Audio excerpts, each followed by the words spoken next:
if you ever made the transition from being a full-time employee to a business owner, there's probably one big thing that stands out more than anything else. And that's the fact that at one point, all you had to do was show up to get paid. Then on the other hand, you had to do a lot more than just show up to get paid. You actually had to be good when you show up in order to get paid. And so I want to talk to a brilliant mind today who's in that tension that we're talking about right now, where she is a full time employee, but she's also a full time business owner.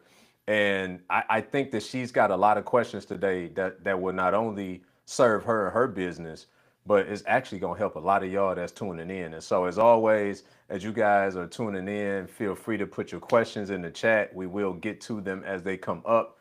But help me welcome Miss Cassandra to the conversation today. And Cass, if you don't mind, just give people a little bit of insight into like what you do. You're brilliant at it, been doing it for a very long time, and looking to take it to the next level. Well, thank you, Brian. Thank you so much for having me. It's always such an honor to be able to pick your brain and just finally get the clarity that I need.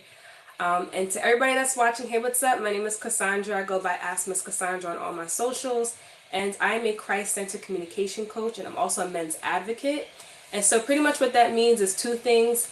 Everybody always gets caught up with the men advocate part, so I'll just go ahead and answer that to get that out the way. Um, I just I just know that the Lord loves men, right? Like let's just establish that the Lord loves men. He loves you guys, and I know that a lot of men do not feel loved, hurt, understood, and go through a lot that most people don't know. And as a woman, as an ally, I speak to those things because I'm also graced in the field of counseling, so I can kind of translate a lot of what's happening in a way that a lot of people, mainstream people, can understand and build compassion where it was once missing. And being a Christ-centered communication coach, I really believe that the power of life and death is in the tongue, and a lot of people have been speaking death over their marriage, and we're wondering why the divorce rates are so high.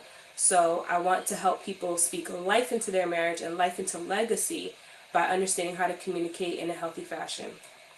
That's strong. That's strong. I'm glad you started there, right? Because I've been around you for a month or two now, and while I've gleaned a lot, I've also been curious about because let's just be honest, like being a woman advocating for men probably put a target on your back Yeah. more often than not, right? So I was always curious about that, like to have um, the gumption to champion men. You know, that's not normal, and it's not. But I hear you very carefully in your content explain to women that that's not to disparage them, but it is also to just appoint men in a different kind of way. So I appreciate you starting there. Yeah. Um, yeah, yeah, because I don't want to get hit with no strays. You know what I'm saying? Exactly. Because they're coming. Yeah, they coming. They coming for sure. So, you know, I'm so grateful to have you here. Shout out to Praise, man. Hope that you're doing well, bro. Praise is a little bit under the weather, and so, hopefully he'll be back to full strength here soon. So we got him in our prayers for sure. But I am excited to talk to you today because you have a very unique perspective on a lot of things, right? The conversations are never linear, they're never cookie cutter, um, but they're always fruitful in thought. And so I'm curious, like, to understand what have you seen from making this transition from full time employee to full time business owner? Like, what's been some of the bigger challenges that you've been going through that we can kind of chew on today? Broad stroke that I have the right to make the money that I want. Okay. Okay. Nobody's setting Yeah, my salary. break that down a little bit. Yeah, like no one's setting my salary. Like there is this mindset that you have when you're a full-time employee that someone else sets the price, someone else sets the rules, someone else does the thing, and you just kind of like arrive, and it's fixed. And I think one of the main things is that I have the right to become a millionaire, Hmm. and it really hasn't settled yet. And so the way that I've sabotaged that is I don't grind like I'm broke. Mm. I don't grind the way that you watch and read books that business owners like that grit. It's not that I don't have grit, because I do. It's just that it hasn't materialized in business on my own, which is why I have to work with a coach, because otherwise I'll settle. Mm. That's strong. That's strong. By the way, let us know in the chat if y'all can hear us. Okay. Let us know in the chat if you can hear us. Okay. That's strong. Okay. I said this at a speaking engagement a couple years ago at this business conference. I opened up with this statement that in order to be successful in business, you have to master the concept and the tension of being well fed and hungry at the same time. Exactly. Yeah, there we go. That resonate. Yep. You got to be well fed and hungry at the same time. And here's how you really foster that appetite. Okay, this is how you really foster that appetite. You have to understand what's your why behind why you're doing what you're doing. Because if the why is strong enough, then it'll make you go harder, even in the vein of, so as an example, right? Let's say you go out and you do $3 million. Well, you ain't hurting for money no more, right? Like you're not hurting for money no more. You got 250, 300 coming in a month. So what then keeps you going? Well, if whatever you're pursuing, if the purpose is strong enough in what you're doing, then you're pursuing the purpose, not the profits anyway. So if you pursue your purpose strong enough, then the byproduct has to be the profits if you're in the marketplace. But if you only pursue profits, then you'll get to the point where you will make some amount of money to where it's like, oh, I'm straight. Yeah. Right? I spoke with um, a client the other day, and she's in a season of life where she's like over 60, right? And she doesn't have a husband, she doesn't have any children. And we were having a very similar conversation to where she was kind of like, I find myself sometimes in business wondering, why am I even doing this anyway? Mm-hmm. When I'm dead and gone, I don't have a spouse that I'm leaving nothing. I don't have children I'm leaving anything to. Like I make enough money to take care of me, my condo, and my things. Mm-hmm. And I said, but if that was all to your life, you'd be in heaven right now. Mm-hmm. If what you explained about your life was true to God, then he wouldn't have you down here no more. Right. So the question is not about how comfortable can we get. The question is not like what's enough for us. The question is, have I maximized, Dr. Darius Daniel calls it your metron. Have I maximized my metron? Have I maximized my purpose and my calling in this specific area with these specific people? So if that becomes the yardstick by which you measure progress and success, then you should be able to maintain the art of being well fed and hungry at the same time. Yeah.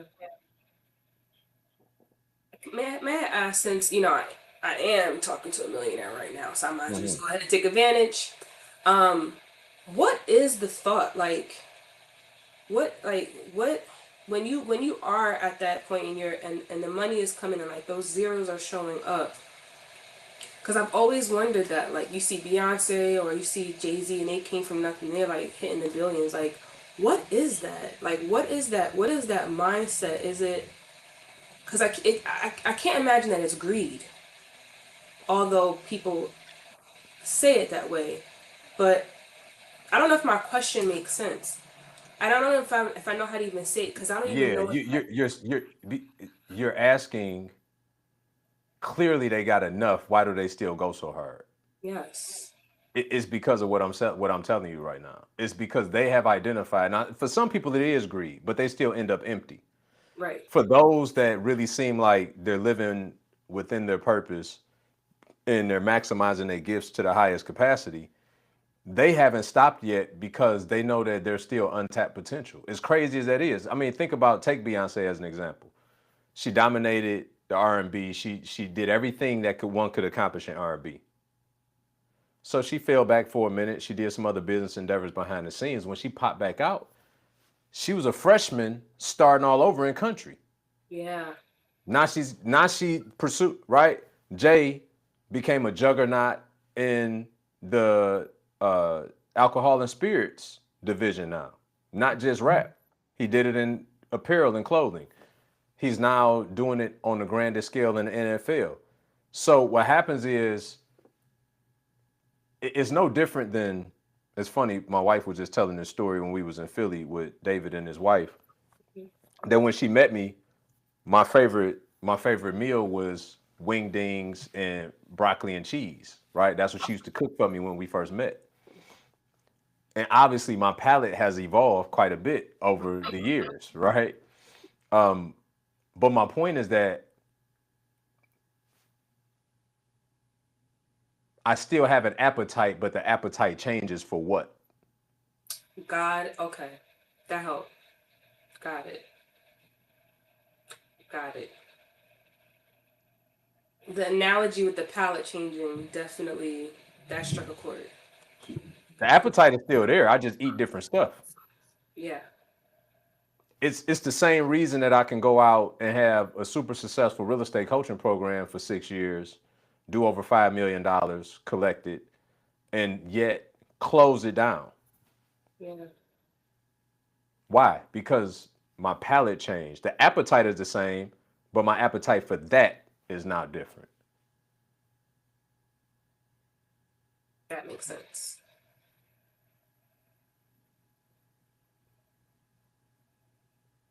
So if you can get really clear on what the appetite is, which yours sound very deep founded, then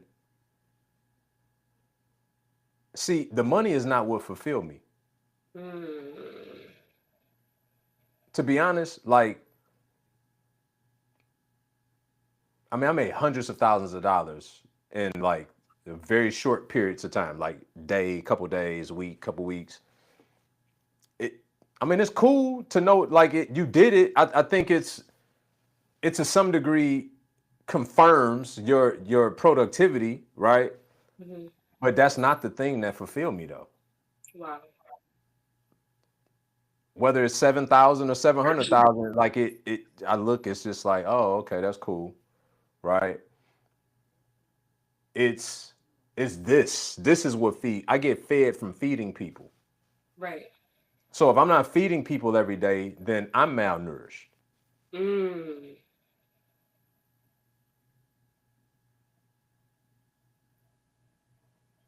So it's what you're doing, not just what you're earning from it. That's everything for me. It's a million ways to make $1 million, but I'm sure 999,000 of them I probably ain't gonna be interested in. Right. That helps. Because So it's that's like, why it's so important that we. Oh, go ahead. no, because I was gonna say, like, having the desire to be a millionaire sounds good, because it's just like, okay, well, that's just new territory. But then when you're in the process of getting there, you're like, how do I get there? And then when you're not getting that consistent, when you're not salaried, right, and you're coming out of the paradigm of being an employee, like very quickly, suddenly, it seems more like a dream, and then you kind of like gaslight yourself into like, why am I doing this? Like, do I really need all them zeros? Like, for real? Like, Yeah. you'll find sophisticated ways of talking yourself out of it. And so what you're saying it makes sense, because like, on one hand, yes, I do want to be a multimillionaire, right? I do believe that it's possible, and I do believe in kingdom mindset. I want to be able to provide for my children's children. I can't just think for my comfort for my here and now. Then on the other hand, you're actually executing, or what you believe to be execution, and then when the storms of natural business ownership come into play, suddenly it feels like that $1 million thing that once seemed very possible is now just a lofty dream. Like this don't Hmm. even seem Hmm. realistic. You know what I mean? Yeah, I do. I do. Because I think the goal shouldn't be to become a multimillionaire. Mm. The goal should be to become the best version of yourself so that you can help as many people as possible. And by virtue of, like you intimated, having a coach, having people that can help you put systems and pricing and packaging and all those things together for your product, that business takes care of itself. Right. So if I've put myself in a position where I can provide value to somebody that's worth $10,000, Hmm. and then I put myself in a position to where I own the ability to communicate with my target audience through posting content and other forms of marketing, to where I can get 10 people to take that offer every single month. I'm focusing on the inputs. The outcome take care of itself. Yeah. Because if I set my pricing and my packaging up right, and then I go and I market myself to the people that I know I can help because I prepared myself to help these people, and when they come in my contact, they can't deny the fact that I'm the most qualified person and best suited to help them. Yeah. And the price for what I not what I want from them, the price of what I provide costs $10,000. Yeah. Then if 10 of them pay me $10,000, I'm making $100,000 a month, whether I like it or not. Yeah. Yeah. What happens is most people don't have that level of clarity and structure in their business, though. It Mm. varies based on who they're talking to. The offer changes based on who they're talking to. The pricing changes based on who they're talking to. The discounts come out based on who they're talking to. So that's why they You won't hitting the ever nerve. You hitting the nerve, look. Brian. Look. Hey, it's we got I company, right? So I got to make sure I talk to everybody. flag on the play. But that's why people never get there. It's too many. It's too much variability. We got to solve for X. Nice. Okay, so okay, because now we getting into it right now because this is a hardcore fact. This you told no lies. When it that like that is a major question that I have because I have appreciated, of course, the luxury of getting a chance to work alongside in your team to be able to have these difficult conversations around pricing. When you're again, because I'm speaking like this for everybody who's watching in case you are also coming into business ownership because y'all know how it is at this level. How do you put your price together? Like, I am giving something intangible. It is not a burger, right? Like, I can't go on Google and be like, pull up the 10 restaurants in this 20-mile radius to see what the average price is so I know what to charge. I'm not getting hamburger meat so I can like figure out, well, how much profit do I want? I'm selling something that's intangible. How do you know you are you are not like short selling yourself? Like, how do you choose though? How do you charge for transformation? Like, how do you put a price on that?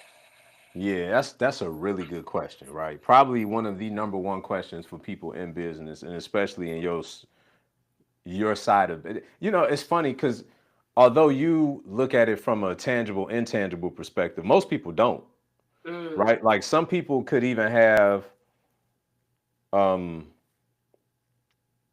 a tangible payoff. So, for clarity's sake, okay, for those watching, what we're talking about is this. We call it hard offer, soft offer. So, a hard offer is one that has a measured outcome. So, our clients pay us to come into our mastermind and we show them how to have 6-figure days, 6-figure months, 7-figure years. That's a measured, projected payoff for them in the form of Cassandra's situation where she's a marriage coach. And I know I made that kind of general, but Hmm. right for the sake of the conversation, then she's saying, okay, well, I'm not teaching them how to go and make 6 figures in a day or 6 figures in a month. Right. So then Yes. how do I justify my price if there's not um, a measured tangible outcome for them? Mm-hmm. Okay. My argument to that would be this. If so your avatar, if I'm correct, are um like high capacity Yes. couples, High right? achieving couples, yeah. High achieving couples. These people make how much money per year on average? Definitely like in the 6 foot, 250 each. Got it, right? So let's just say that they make let's just say 250 combined. Let's just say they make they got an uh annual income, household annual income of 250,000. My guess is that they've accumulated some things together over time. They've got property, they've got maybe some investments. The cost of that divorce for them will probably cost them at minimum $250,000. Mm-hmm.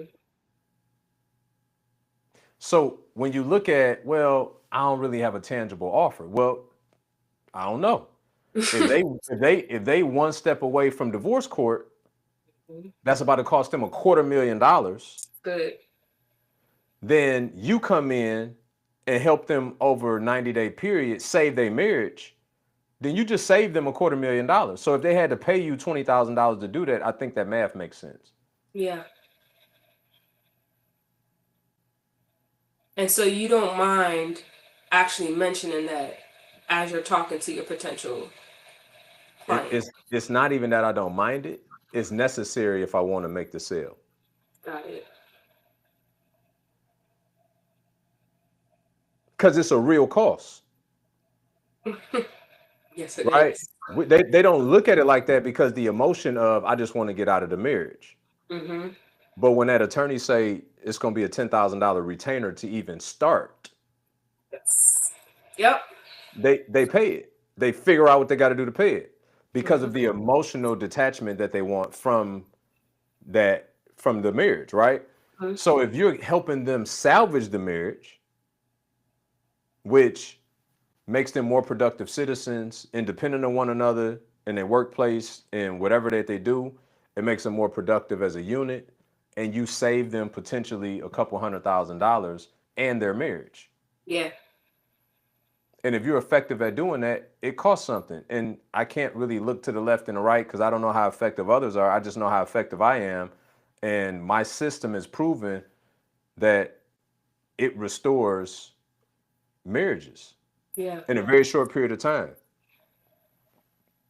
So this divorce is going to drag out over the course of a year. It's going to be mental anguish, physical anguish, emotional anguish, in addition to a couple $100,000, and still take a year to unravel. But at the core of it, if y'all really want to, like, if y'all just need some help with salvaging it, then that's a different conversation. Mm-hmm. Because here's the problem for people, right? Albert Einstein said that the same level of consciousness that created a problem won't be the same level of consciousness to fix it. So it's not that people don't want to fix their marriage. Oftentimes they just reach a limitation to where they think because they've tried everything that they've tried that means it's not salvageable. It's like, no, you just need new insight and perspective because you lack it. Y'all cause these problems, so y'all won't fix these problems, not without some fresh perspective and somebody else intervening to help do so. Yeah. So do you like use like a formula for coming up with your number? Like how do you know if you're lowballing yourself? Okay. So here's the way that David and I do it. We look at what can this person gain over a 12-month period. Okay. Okay. So in your case, you reverse engineer it differently because it's like, well, this could be a $50,000 and $250,000 loss for them, right? Mm-hmm. And then we divide that by 10. So if I can help you make $250,000 in a year, then yeah, I think it's only fair that you pay $25,000 for that, Got it. right? But the key is helping your client, potential client, prospect see what the payoff is, though. Mm-hmm. So if you don't talk about the $250,000, then they're not going to see the value. And that's not their fault that they don't see it. It's your fault because you're there Mm, to help them to see it differently. yeah. Yeah. You're there to help them to see it differently.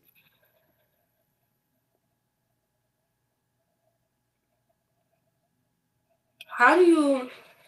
So this is something else that happens to me too. But by the That way, by the way, before you say that, yeah. me being you, I will go online and I will Google and say, what is the average cost of a divorce in 2025? Okay. I'm writing this down. I This is promise, real like this, class. if I was in your business, this is what I would do. And then I would talk about how, most marriages, first, most marriages, 40% of first marriages end in divorce. Yeah. 61% of second marriages end in divorce. Right. So 50% of marriages, essentially, when you combine 40 and 60, right? The average is 50% of marriages end in divorce. So we're not talking about like we're not talking about an aberration here. We're talking about something that's normative. Mm-hmm. That shouldn't be though, Right. because the covenant is for life, so they shouldn't end 50% of the time. Right. But you can't get it right if you pick wrong, Yeah. right? So even though I know your framework is specified to married couples, Mm-hmm. and again, I don't know all of the intricacies, but I would almost venture to think for those that are engaged Mm-hmm. that there's premarital to it that can be preventative if they had this tool going into their marriage as opposed to having the crisis while in it. Absolutely. 100%. Is that fair? 100%. And So I as like you I get like those the numbers stats, responsible too. online, I would start to create content around those pain points. That's happening this week. Yeah.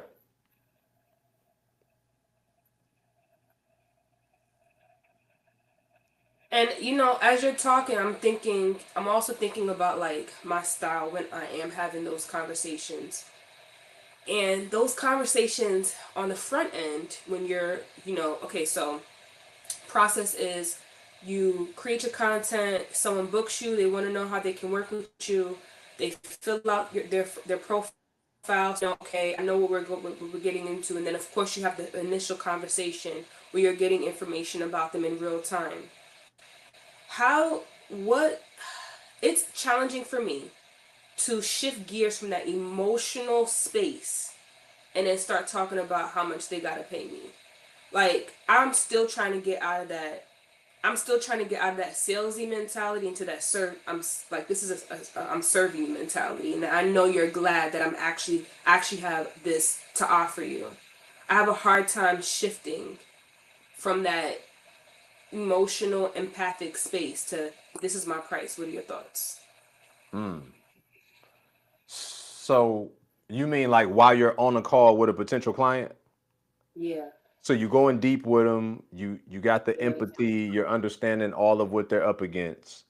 And Yeah. then by the time that you actually make the offer, you almost feel like a criminal because you actually now got to charge them to help them. Yeah. I Got it. shrink. Okay. So let me ask you a question. How many times have you not asked for money and the people didn't do what you showed them how to do? A lot. How that make you feel? Frustrated. Frustrated because I know that if they do it that they'll get the relief and that I'm doing what I'm accomplishing what I was set out to do on this earth. For sure. For sure. So what you're experiencing is the frustration from somebody devaluing your gift. Totally. So if I'm going to be frustrated, I'm going to at least be paid and frustrated. So at the challenge, right, I had this, it's really a pattern interrupter, but it's a real thing where I say, how many of you will, how many of you will put your diamond ring in a can of tuna? Mm-mm. And it sounds bizarre when I say it. People are like, what? What are you talking about? And I'm like, well, why wouldn't you put your diamond ring in a can of tuna? People are like, oh, because it's, it's too valuable, yada, yada, yada. We wouldn't put our diamond ring in an environment that don't preserve its value. Mm. Wouldn't put our diamond So ring. why would I put my gift in an environment that don't preserve its value? So here's what I found out. If you become a villain in somebody's story, that's going to happen anyway. Yeah. That's a they problem, not a you problem. So I have to, at all times, establish to people that this is business and my Mm-hmm. business ain't free. Mm-hmm. This is what I do for free.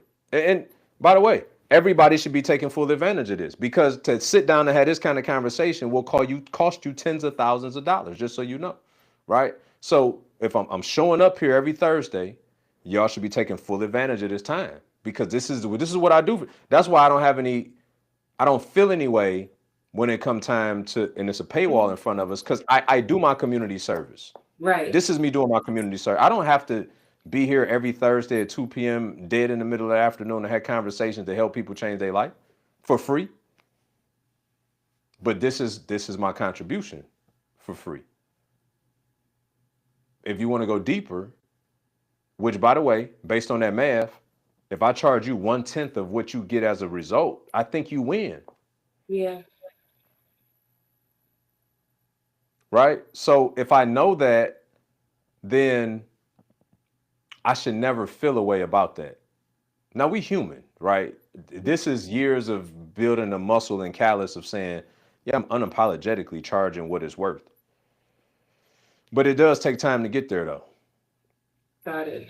But here's what you got to do to get there though, to ensure that you get there, is Mm-hmm. you got to stay consistent in whatever your stance is. Okay. You can't avoid the smoke. You just got to keep doing it until it feels less awkward. You know what happens for me that makes it even more awkward is that by the time we're getting towards the end, we got like 10 minutes left on that call. And it feels rushed. You know what I mean? Because it's also challenging because it's like I don't want to cut them off. It's emotional. They're talking about some deep stuff, and I don't know if I could say this with uh, is ballsy a curse? Because I'm from New York, so we don't even know what curses is over here. Okay, thank God. Ballsy is just fine. All right, so I don't know how to get ballsy or firm in that transition from being that empathic, I'm listening, serving to like, okay, now we gotta talk dollars and cents. Yeah. I don't know if like I guess what might be helpful is like if I had like a transitionary word or something like I don't even know how to embody that shift. Yeah. Yeah. 'Cause I'm still in that space of empathy. Yeah. Yeah. So here's what, and you will learn more about this inside the mastermind, right? I know you only a few weeks in. Selling is serving. Right. Okay. When you serve somebody, let's just say we at a restaurant and our server comes over to the table. They're adhering to our need, but they're in control of how they deliver it. Right. They know what course gonna come out first. They know when they go put the order in, what's the timing. They know all the intricacies that they never share with us. But in their mind, they got a certain clock that's Yeah. going because they know the order by which everything is gonna happen, although we don't Yeah. to some degree. We know we get our beverage first, we put in an appetizer, but they know all of what's happening in the background. And throughout that process, They'll do periodic check-ins based on certain intervals by which they know things are supposed to happen with this table.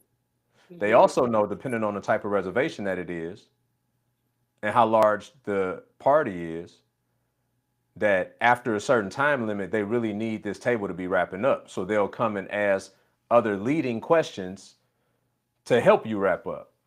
Can I get you guys anything else? Right? They'll come back later. Hey, just check. No, no rush. Just check.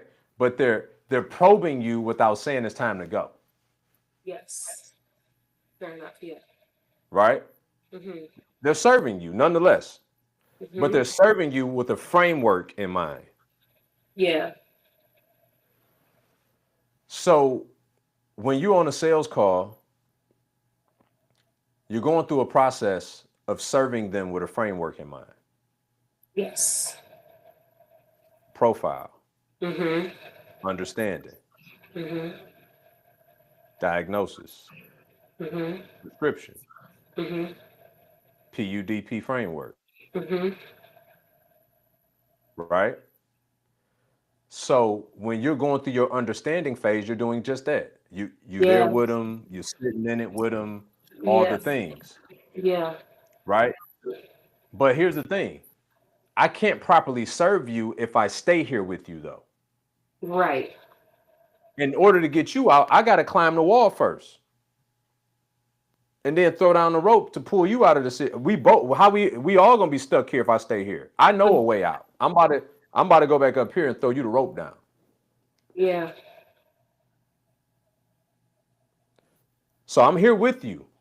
So now it's like, oh wow, yeah, my goodness. So let me ask you something.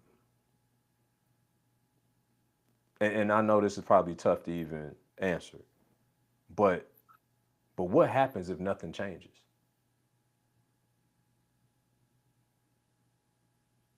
It's still empathetic. It's an empathetic question. But what happens if nothing? Because I'm here with you right now, and I'm experiencing part of what you're experiencing.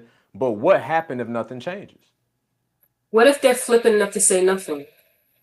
Like, I don't really see much, that'll change if nothing changes. You don't see nothing that'll change. No. So,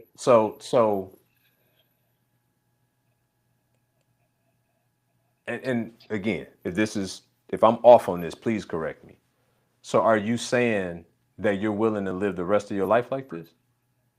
Mm.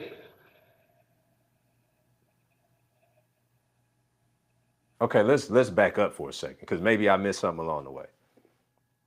What would be an ideal marriage for you? Well, I mean, Okay, it's you know definitely what? You know possible. what? Let's back up even again. What was your idea of marriage before you even came into this situation? Let me add, would you have signed up for this if you knew this was what that was when you said I Mhm. do? Or you wouldn't have? Why not? Okay. Okay. So although you've accepted this as your life, you wouldn't have signed up to accept this as your life. So then would that be proof positive evidence that this shouldn't be your life then? Mm. Okay, now we're getting somewhere. Okay. So we both can agree that this should not be your life. Okay. So with that being said, how much longer do you want this to be your life? Yeah. So if you can change this situation now, would you? Okay, cool. So let me show you how I can help you. I like that. Let me show you how I Do, can do help. you do you do you still feel served? Yeah. Do I still express empathy? Yes. And But I'm authority. and authority. That's Yeah. why you could have called your drunk buddy to crown it. That's not you ain't called me for that. You called me Yes. because I am the authority. Right. So my job is to express empathy, to show real legitimate empathy, but to also ask consequence questions to help you to view your situation in the new frame of getting out of it. Right. Because I'm not here to be in it with you. I'm here to help you get out of it. Yeah. Yeah, that is so good. I'm not here to be with you, and I'm here to help you get out of it. Yeah, that's so good because a lot of people do want to lick their wounds, and a lot of people do need their victim story because they don't even know the other identity. So like they secretly be trying to hold on to it. So I like that. That helps a lot too. To have like those transition conversations or the transition not necessarily conversations but a statement to Hmm. like disrupt that because we was just understanding where you are. You know what I'm saying? And I'm sitting here telling you what I'm diagnosing and just focusing on how I but they still don't they hear it but they still don't they're not tapped into it quite Hmm. exactly because I'm not thinking that it's not even necessarily about like they don't think they can do it or anything. They just we was just in something that they spent ample time being there all on their own before they even met me. Hmm. And I'm trying to swing them out of there. And that disruption, like that agitation, it does help. But sometimes, like for me, I forget that I get to show up as the authority because I'm in that. Hey, I'm building trust with you. You could tell me the thing that you didn't tell nobody else. You Hmm. know what I mean? And shift. But I like being able to like asking those questions, like do you like we're not here to stay there. We're here to have something different. It sounds like these are some of the things you wanted. One, two, three. This is what you were looking for, and this is how we're going to get there through A, B, C. And this is the time commitment that it takes, and this is Hmm. how much it costs. Hmm. And then when you get to that place, for like your recommendation is just a pause and just Yeah. So, couple things. I'm gonna address the last thing you asked, but I want to go back to something you said, which is important. A lot of time when we are the authority, we uh-huh. find ourselves telling people things instead of asking them. Yes. So the best answer is a great question. Okay, I remember. Okay, yeah. Because I am the authority, I oftentimes know the answer before I ask you the question. But I need you to feel empowered because if you say yes, then now you've agreed to go with me. If Mhm. although I'm right, dictate something to you, it almost could feel unsolicited or intrusive. You say something to me and I immediately know how to fix Cassandra's problem and I insert that without asking for permission or allowing you to arrive at the conclusion that you asked me to, then that could feel intrusive, like I'm invading your space, especially Yeah. when people are already in a sensitive state. So Yeah. now you become the bad guy, you become the villain in their story Mhm. because of how you made them feel. Right. So as opposed to me saying, look, you can't stay in that position. That's too Mm. much. So me asking, are you willing to stay in that position you in? That's so good. Like are you okay with this being your life every day? Of course not. Okay. I didn't think so. Now I'm agreeing with you. Mhm. Your idea. I'm agreeing with you. Oh, okay. Yeah. I didn't think so.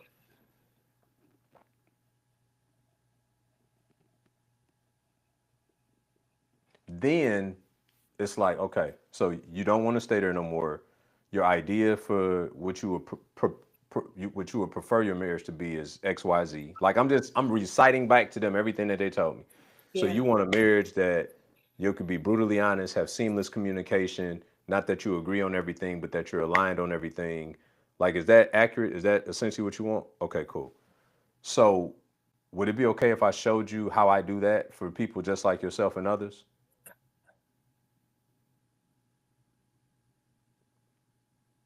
Boom. Now you go through the offer, this, and then at the end of it, it's like, so again, this is our 3 month, whatever, whatever. The total cost is $7,500. I know I shared a lot with you. Do you have any questions?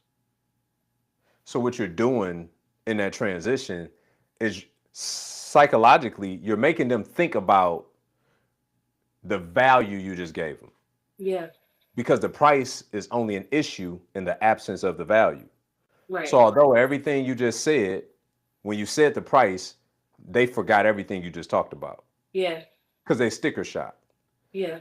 So what you do inadvertently after you tell them the price is you say, I know I just shared a lot. I'm reminding you I gave you a ton of value. I know I just shared a lot. Did you have any questions about anything that I shared?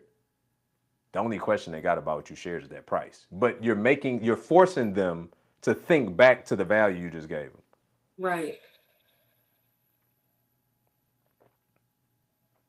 That's good. But yes, to answer your original question, once you ask them that, once you ask that question of, I know I shared a lot. Do you have any questions? Oh, it can be very awkward silent because they're processing like how I'm gonna come up with the money. Because now if they know it, see, people mistaken the fact that when they drop a price because they're silenced, that means there's something wrong. Yeah. The silence is not indicative that there's something wrong with the price. It's indicative of the fact that it may be something wrong with their pockets. Yeah. You hear what I just said? Yeah. The silence is not indicative that there's something wrong with the price. It could be indicative of the fact that there's something wrong with their pockets.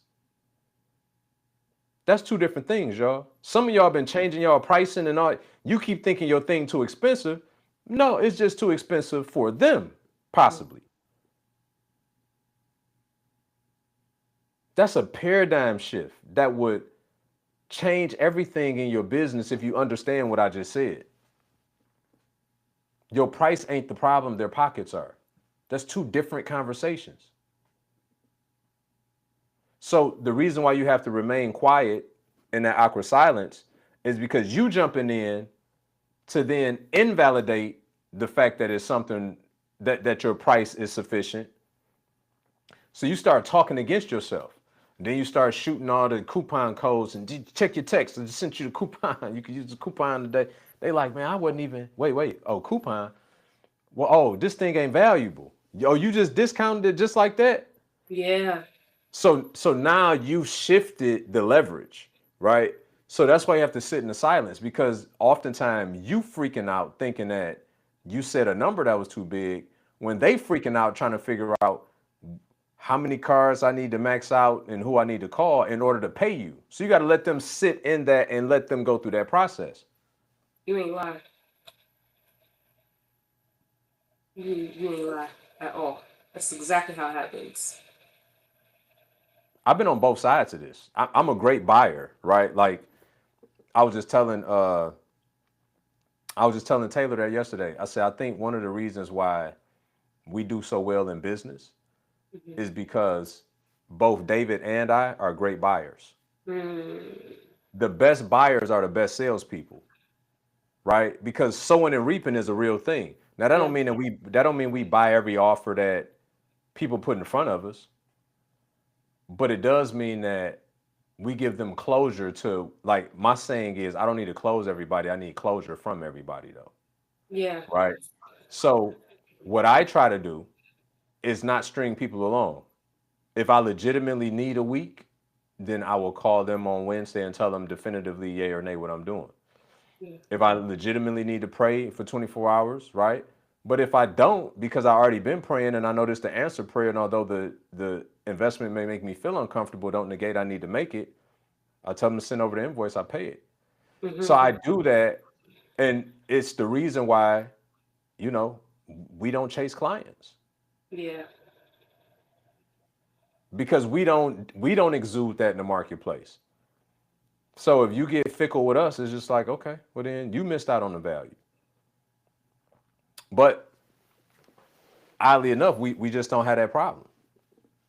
Very seldom do we get somebody go ghost on us. Like that's, but I believe it's because of how I believe I believe in it's the reciprocity. It's the law of reciprocity. I really believe it's because of how we operate ourselves as buyers. Yeah. Well, also in how y'all, show up for us. Just that basically the value. It's it's hard to not want to honor, at least honor someone and show up and say, okay, let's have this conversation and see what's what. That's Because the real. value is so potent. That's real. That's Hmm. real. I appreciate that. Yeah, 100%. Because child was like, how am I gonna do this? I mean, I was like really scratching. I was like, as a matter of fact, right here in the seat.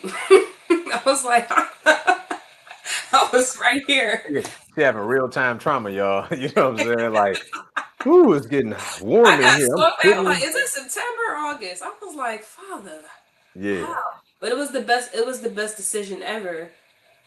Like sincerely, and for those of y'all who are watching, if y'all like tap in and figure out how to work with them, it's the best decision ever because my time is being accelerated mm, because I'm not spinning my wheels focusing on things that I'm not supposed to be focusing on, and like what I need to be doing, I'm doing it so quickly, so fast that I'm already reaping. Like I'm already getting people in the DMs. I haven't even started the real work yet. Just yeah, by the weekly meetings, I'm already reaping just by implementing what y'all have been showing me. So it's definitely worth it. But I yeah. knew that that would be the case. It's funny too. You say that because when we was on the mastermind call and I was going through asking everybody where they was at on their launches and on their webinars, and he was like, I ain't did that yet. I really forgot you only been in the program like 3 weeks. You know what I'm saying? So, but because you've already been doing so much ancillary and peripheral stuff Yeah. that I don't know. It just seemed natural for me to ask you like, so where you at on your webinar day? You like, Right, bro, right. I ain't Like did I don't know any of when he's that getting yet. He's like, it's been right. 3 weeks. You know what I'm saying? Your face, before you said anything, your face told me everything. Oh, Cause I looked at you looked at me kind of confused, like, bro, I just got in the program. You know right, what I'm right, saying? right.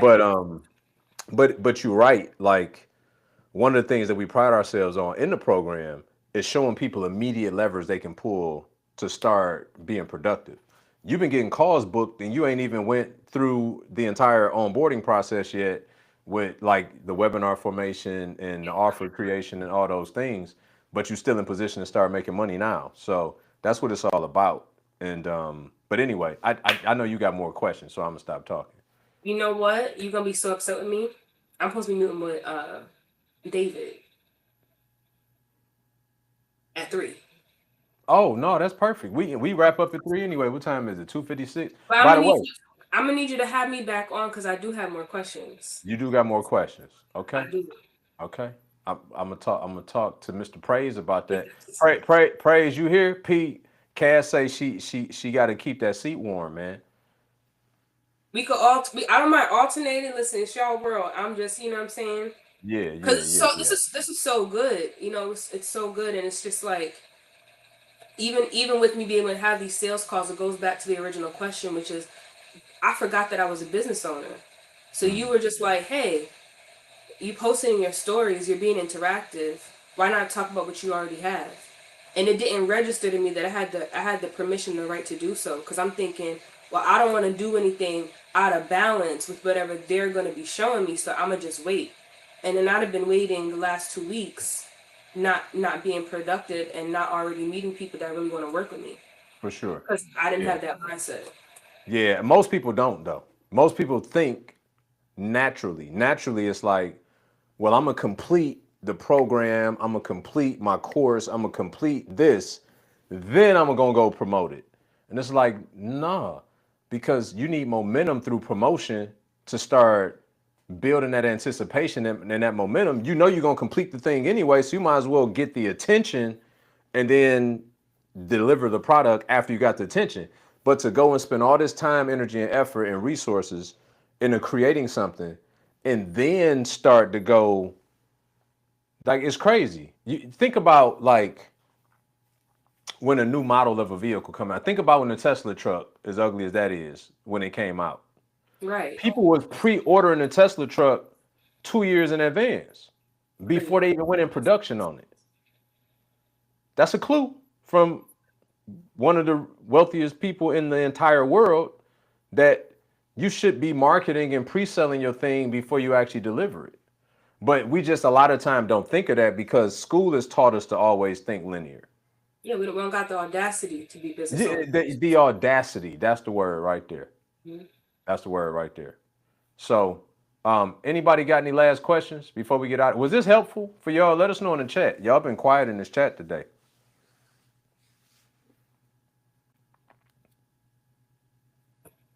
But yeah, you got your call at 3, so that's perfect. We'll work it out. We'll work it out. We got to get you back on for sure. And And I ain't finna let. And he don't know none of my questions. And I really do got 12. so how many we get through? Let me see. 1.5. You know what? I'm not doing this with you. Hey, look, hey, all you amazing people. Hopefully this was helpful. If it was, let us know in the comments. Let us know if you got questions for myself, Cassandra, and by all means, please share this with somebody, man. Get this message out. Darian said it was very helpful. Thank you, Darian, for the feedback. And yeah, man, just share this out, get it out, rewatch it, all the things, comment, put your questions in the comments that we'll address next time we talk. And Cass, all the best to you. Keep up the good So work much. in Thank your you. short 3 weeks that I thought was 3 months already. She like, wait, well, how? I'm getting called in the principal's office. I'm like, it's been here long enough. Like, how am I? Like, oh That's man. exactly how I was I'm like, telling you, it yes. was classic. When I seen your face, it was like you was almost offended that I was asking, like, so where you at on your webinar? You're like, whoa, wait a minute, brother. I just got here. My bad. All right, Cass. Y'all have a good one. Thank you so much. We see y'all next week. See y'all.